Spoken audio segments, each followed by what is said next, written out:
con más de Proagro y vamos a continuar con este tema. Estas plagas que nuevamente aparecen y que causan estragos en las zonas productivas y atacan principalmente a los cultivos de mandioca. Estamos en línea con la ingeniera agrónoma Mariela Rodas, técnica investigadora del IPTA, para hablar sobre el tema. ¿Cómo está, ingeniera? Buenos días, ¿cómo están? Bien, Sí, ingeniera. acá le voy a compartir mi pantalla. Ahí. Bien, te escuchamos, ingeniera, te escuchamos perfectamente y con gusto. Nos gustaría compartir justamente estas imágenes, la información que tengas en atención también a esta situación que se da en las zonas productivas. Hace instante nada más conversábamos con un productor de la zona de San Pedro, específicamente la zona de Guayaquil, quien nos hablaba y Sí. nos daba muestras también de esta situación que tienen estos gusanos que prácticamente han arrasado con el cultivo de mandioca. ¿Qué podemos decir al respecto? ¿Qué información podemos compartir con los productores y con la ciudadanía en general? Sí, yo le preparé una pequeña presentación sobre 3 plagas importantes del cultivo de la mandioca. Y se le puedo ir hablando y cuando tienen algunas preguntas, sí me Sí, sí, puede interrumpir adelante. también. Estamos en este momento ya escuchándola, estamos ya al aire y estamos justamente compartiendo ya estas imágenes. ¿La escuchamos? Sí, y no sé si ven mi presentación o no ven aún. Sí, estamos justamente observando. El del IPTA, ¿qué dice? No, las imágenes que ustedes pasan. Tengo una Sí, presentación yo. de igual manera, nosotros mientras tanto Ah, ya, dale, le dale, contamos que perfecto, sí, ya perfecto. estamos con esas Sí, imágenes, ¿sí? está como ustedes digan, ya yo les comienzo a Le hablar. escuchamos, estamos al aire justamente para hablar acerca de esta situación. Estamos observando justamente en imágenes las principales plagas que Sí, atacan al y cultivo. ¿La escuchamos? sí. El cultivo de la mandioca es atacado por varias plagas de insectos, algunos de los cuales causan severos daños, como el caso acá del marandobá, como dijo también el productor, la mosca blanca, y también hay varios cochinillas, trips y ácaros. Nosotros lo que vamos a comentar por el problema que el productor señaló es el marandobá, que es una lepidóptera de la familia Fingidae y su especie es Erinis ello. Esta es una mariposa que tiene hábito nocturno, que lo cual quiere decir que durante la noche vuela dentro del cultivo y pone sus huevos en vez de las hojas, donde salen las larvas. Que las larvas van alimentándose de las hojas y pasan por 5 estadios larvales o ístares, quiere decir que van aumentando de tamaño a medida que se van alimentando. Y cuando llegan ya al cuarto o quinto ístar son más voraces, que causan este daño, que defolian completamente el cultivo en un corto periodo de tiempo. Y ya también que la hembra, las mariposas migran a largas distancias, pudiendo venir de otros cultivos que habían sido atacados y llegar a un cultivo recién instalado.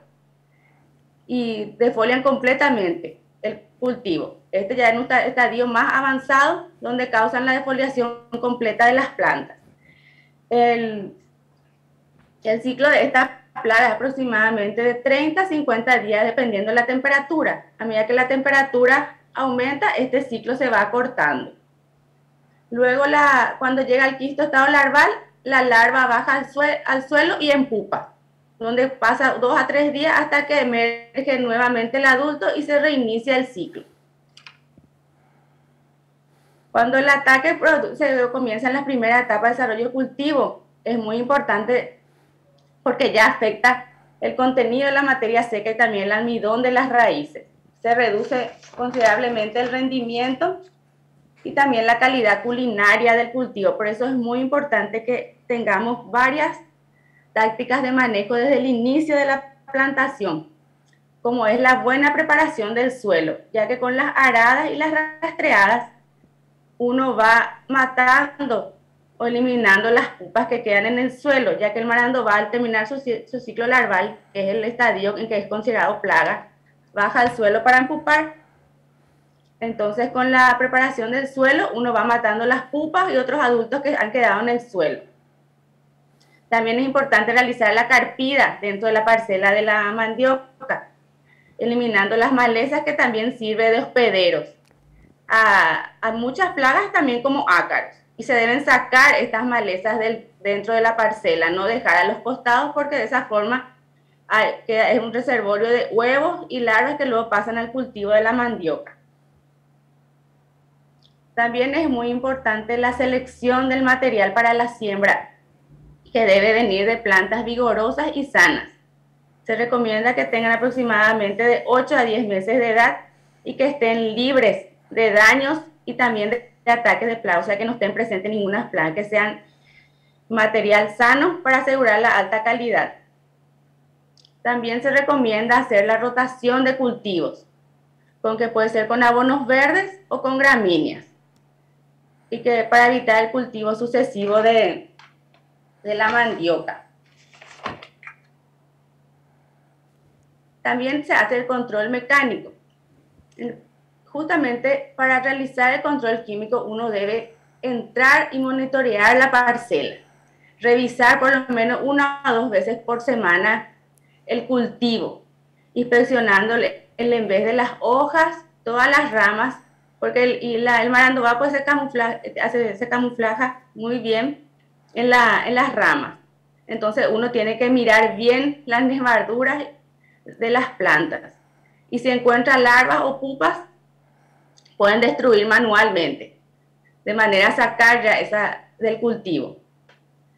Se debe realizar, esto es lo que recalco bien, que es muy importante el monitoreo del cultivo, sí o sí revisar, porque para detectar las primeras poblaciones a tiempo, porque atacan en focos primeramente, luego se va expandiendo por toda la parcela, y en los primeros estadios, del primero al tercero, es lo que se recomienda realizar el control, porque ya es más difícil realizar el control cuando las larvas llegan al cuarto o el quinto ístade, porque ya son más grandes y solo un producto de choque, como son los carbamatos, piretroides, son los que se usan en ese producto de contacto. En cambio, los productos como son los fisiológicos, como los inhibidores de titina, esos se usan en los primeros estadios larvales y también son eficientes para huevos. Si uno entra muy tarde a su parcela, ya las encuentra larvas grandes y ya con daño avanzado ya es más difícil realizar el control. En otros países, por ejemplo, también se cuenta, y acá ya hay también recolección a base de aspiradora, pero ya no es tanto para el pequeño productor, pero recalco que también existen estos tipos de aspiradoras que recolectan los adultos al lado generalmente de los insectos. Acá, por ejemplo, tenemos una planilla donde están los productos que se pueden utilizar, como les dije, los productos de contacto como cipermetrina, permetrina, carbaril, son eficientes, son utilizados más cuando de choque, cuando la plaga ya está atacando mucho el cultivo y la población es alta. En cambio, por eso es recomendable detectar los primeros estadios larvales para utilizar otros productos que ejercen un buen control en las etapas iniciales de las larvas. Como mencionó el productor, también tuvieron mucho ataque de mosca blanca. La mosca blanca también es un insecto que está causando daños en la mandioca y se presenta anualmente. Es una hemíptera de la familia Aleuridae, cuyo adulto, que esta mosquita, oviposita en el vez de las hojas. Eclosionan las larvas que se quedan fijas a la planta y se alimentan succionando la savia de la planta. A consecuencia de esta succión que ejercen tanto en estado ninfal como adultos, se puede observar el amarillamiento y el secado de las hojas bajeras. Acá en el envés, por ejemplo, se ven toditos, estos puntitos son las moscas blancas, que uno sacude la planta y vuelan todo. También causa deformación en las hojas apicales cuando la población ya va en aumento. Esta mosca blanca le gusta, por ejemplo, el tiempo seco y las temperaturas elevadas. Por eso el ataque es más severo también en épocas de sequía. Cuando la población aumenta, debido a que este insecto al succionar secreta una sustancia azucarada, se forma la fumagina.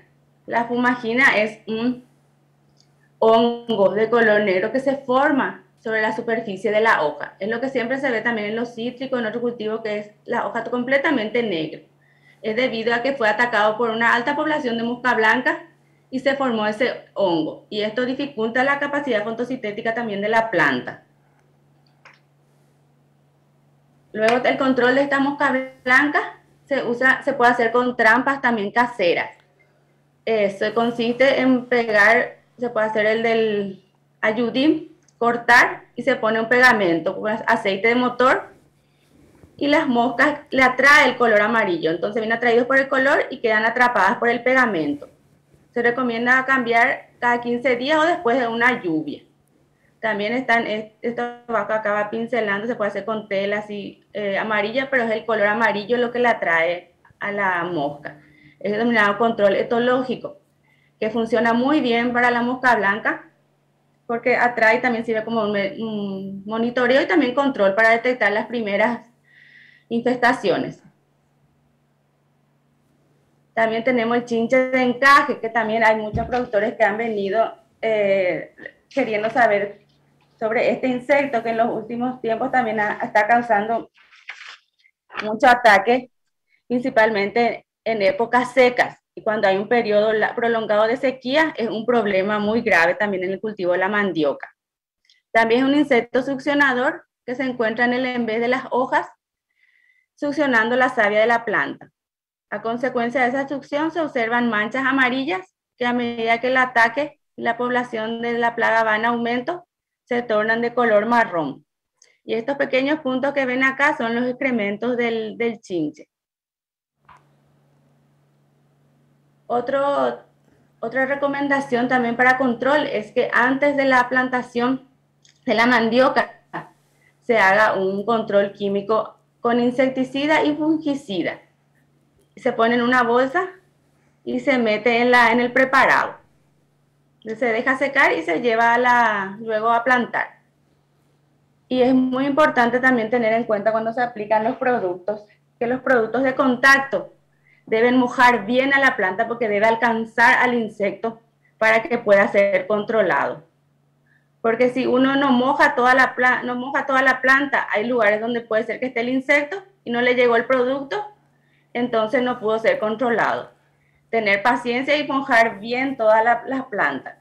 En cambio, los productos que son sistémicos, uno puede aplicar a la planta y ese se trasloca dentro de la planta. Y los insectos succionadores como la mosca blanca, el chinche, trips, ellos al succionar la savia, ahí son controlados. Ingeniera, los succionadores, sin dudas estas recomendaciones son más que importantes en atención a todo el proceso y también esto que tiene que ver con preparar la tierra antes de cualquier tipo de acción. Y es lo que veíamos en los ejemplos que compartía con nosotros y también principalmente para que los productores tomen apunte. Consideramos algo muy importante y es por eso que nosotros queremos seguir conversando con usted en otra ocasión para poder ampliar más sobre este tema.